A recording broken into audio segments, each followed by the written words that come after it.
and seen what I've been able to post on up there.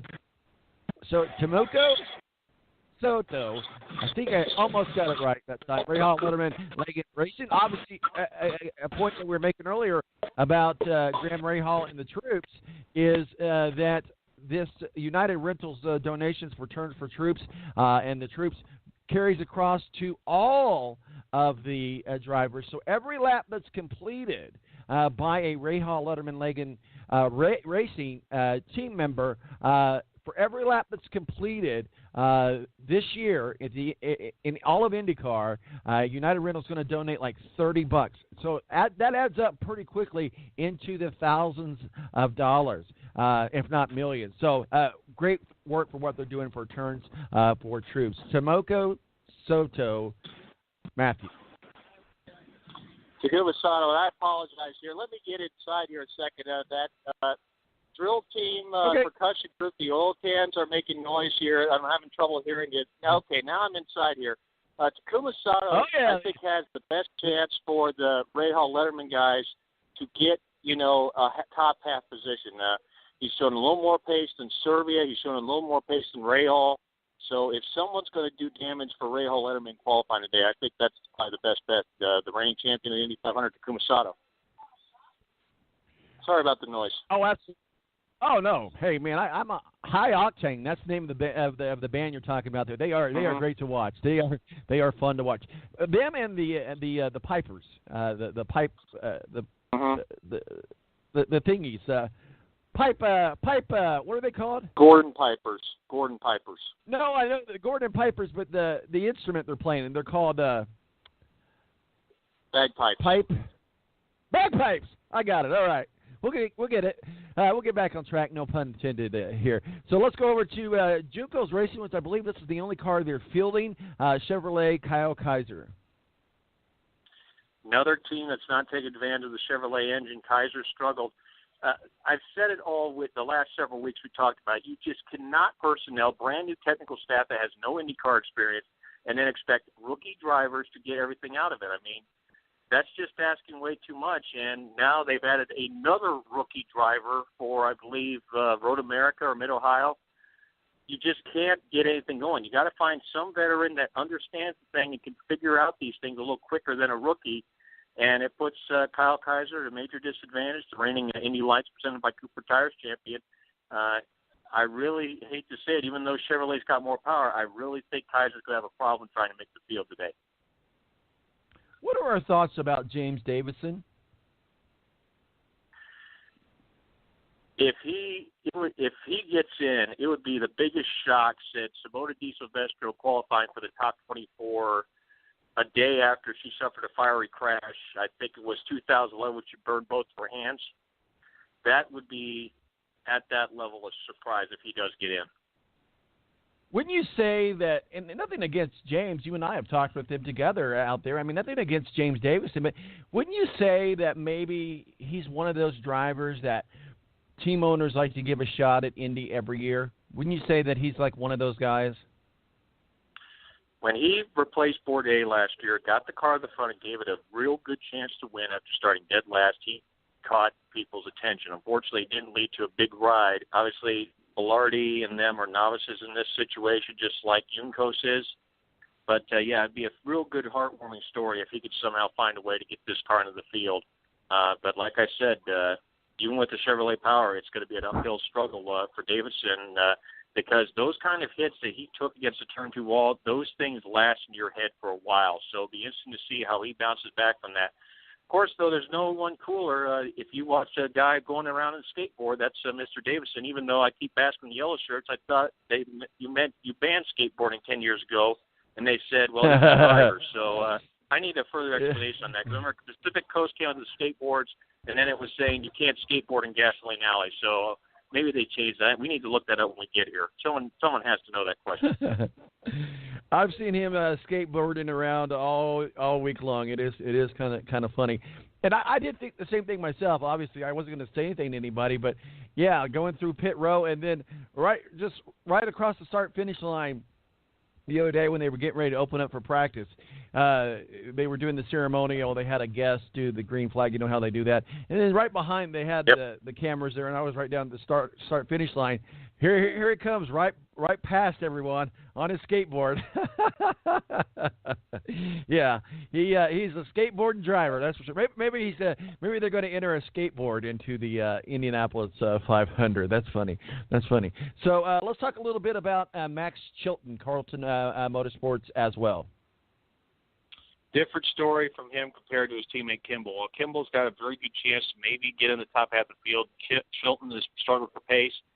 But it still has to be considered a factor. I mean, you don't lead 50 laps in last year's race because you're lucky. I think right now just the car isn't there for them, maybe the aggression, but I think he's got the race day experience and knowing what it takes to run up front. So if you're looking for a guy that may charge his way through the field next weekend, Chilton might be one guy that could do it. So I know that Rick is managing the War Room, and he just noticed that IMS is having a press conference in about 25 minutes for a major announcement, so we'll let you know what that is when it comes down. So I know you're out at the Indianapolis Motor Speedway, so we'll try to get that out to you as soon as possible. My guess is it's going to be about something big as far as a celebrity goes or something like that coming up. But Rick has mentioned that. Real quick, Tom, and maybe ahead, Matt, since you're there, maybe it's something you're already hearing. I don't know if you do know some rumors. Maybe you could spill the beans live on the show first here for us. But IMS and IndyCar having a major press conference in about 25 minutes from now, 10:30 Eastern. The only thing that I could think it might be, could it be a new tile sponsor? Well, I'm not sure. It says a major technical announcement, so something technical. That could be an engine supplier. That could be a bunch of things. We've talked about Alfa Romeo being an engine partner down the road. So it could be one of two things. Either it could be a major technical sponsor or a major tile sponsor because Verizon leaves at the end of this year to just focus on sponsoring Team Penske. Or could it be Alfa Romeo is posting their engines to compete next year or in 2020? Absolutely, and I know Rick is monitoring that. So as soon as we hear what the announcement is, Rick, just let us know, and we'll let you jump on and tell us what it is as we are trying to get through these 33 cars. But major announcement coming in about 20-25 minutes from the Indianapolis Motor Speedway. So I think we left off with Max Chilton, Jack Harvey. Again, that's the guy. Actually, now that I think about it, remember we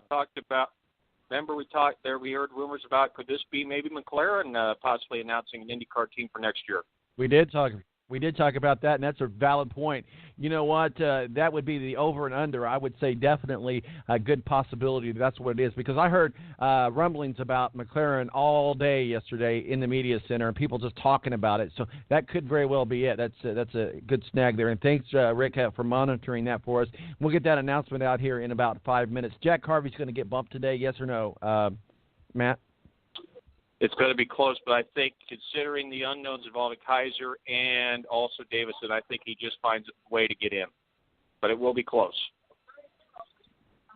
You know, we talked about Pippa Mann being bumped. I don't know. I tell you what, she hit some good speeds. You talk about speeds that not on the toe. She was up there. She was up there with everybody else. 225, 223, 226. She might be back in the field, but I think she gets in the field. Pippa Mann.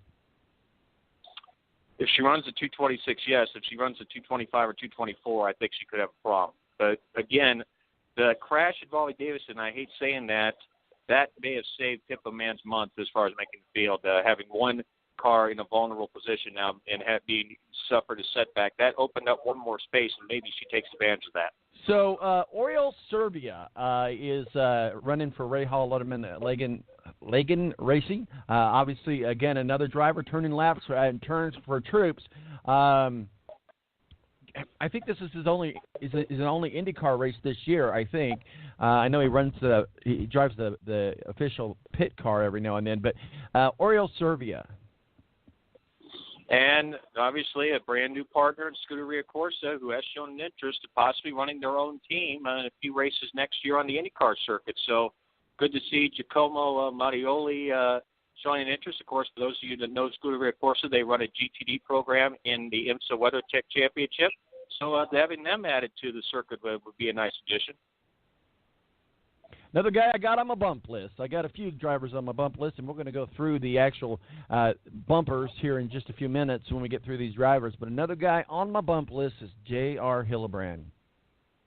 I feel a lot better about Hildebrand after he ran the 227s on his own late yesterday. I think that's a good sign. He also has an early draw. I think Hildebrand does enough to safely get himself in. In fact, he may actually out-qualify his teammate Karam. Gabby Chavez on my bump list. The car will race well. There's no question about that. He's been fast in the toes and stuff like that. But like you said, 225, he is going to be facing an uphill struggle unless they can squeeze a little more speed. If he can get into the 26s, he should be okay, though. So I saved the best for last. I don't know if it's the best. Certainly not the best at Indianapolis, but historically, it would be cool to see an Andretti in victory lane. Like I said, I spent a lot of time in the Andretti pit areas this week, and I can tell you one thing: Marco is focused, more focused than I've seen him in years past. He was certainly the fastest in speed on Wednesday, I believe it was. He's been in the top 5 in speed all week long, with tow, without tow. He has been right up there. Marco Andretti, could this be the year, Matthew, that he gets this monkey off his back? It is a mental game with Marco, no question about it. In fact, those of you that are around the Pagoda Plaza right now, there is a major book signing going on there in just a few minutes involving Davey Hamilton, Allison Jr., and Sage Karam. So if you're in the Pagoda Plaza, there's a long line there. Also, Allison Jr. is down there as well. Another new book signing taking place at the Pagoda Plaza here in a couple minutes involving those drivers. Well, absolutely. And I saw a great switching to Marco, I changed my mind on this. I think he is the one that has the best chance maybe to do something for Andretti today as far as qualifying, even though, that 231.8 was in with the draft. He may be the one that can finally do it, but the race is a different story. It's a mental game, and the car's got to be there. There's a lot of things that have to be put together. And the question is, will he have all the pieces of the puzzle completed instead of missing a few pieces like he's had here in the past, and his dad has had here in the past, and his grandfather? So let's talk a little bit about the Indianapolis 500. You know, a lot of people don't get it. And maybe because I am from here, I live here in Indianapolis. It's in my backyard. It's my home track. I love IndyCar. It's one of my favorite sports. We're a sports talk show. We talk all kinds of sports. But a couple times a year, we actually kind of dedicate things to, like the Daytona 500 and the Indianapolis 500 and, the Super Bowl and things like that. This is the Super Bowl of IndyCar. This is it. To win at Indianapolis 500, to drink that milk, to have that reef around you, that cements you in racing legacy, in racing history.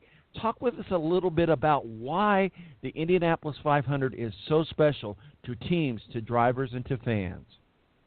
Well, that's easy. Remember 2014, who showed up? Kurt Busch. Who showed up last year? Fernando Alonso. And if things had worked out, Alonso would have been back this year as well. And Danica's back for a final race here because it means a bunch. I mean, if it did not have that kind of start feel, we would not be getting those type of drivers coming over and trying their luck here. Victor Oladipo of the Indiana Pacers is driving the pace car, and he was out on pit lane yesterday. I know he's very, very excited about driving the pace car. Now, let me explain a little bit. A lot of people may not understand this. When we say he's driving the pace car, it's a ceremonial drive, okay? So he is leading the cars out onto the track. But the official pace car throughout the race and, when we go on caution and that sort of stuff, that's not driven by Oladipo. This is a ceremonial drive, but it is still pretty cool to be able to do that. And if you've never had an opportunity to ride in a pace car, if you ever get the opportunity to do that. Last year I had the opportunity to do that, and to go 100 and some odd miles an hour around the Indianapolis Motor Speedway. Pretty freaking cool. So yes, he'll be doing driving that speeds. He's been having some coaching from I have a brain fart, Matt. Okay, he's a legend too out there at the track. He's won Rutherford. Johnny Rutherford. Johnny Rutherford. Yeah, Johnny Rutherford. And then last year, I believe Sarah Fisher drove the car as well. Yeah. I heard a rumor that why they started putting why they started putting Oriol Servia into the pace cars, into the official pace car, I should say, is because she forgot to turn off the lights and it caused confusions. So I'm like, maybe we'll go ahead and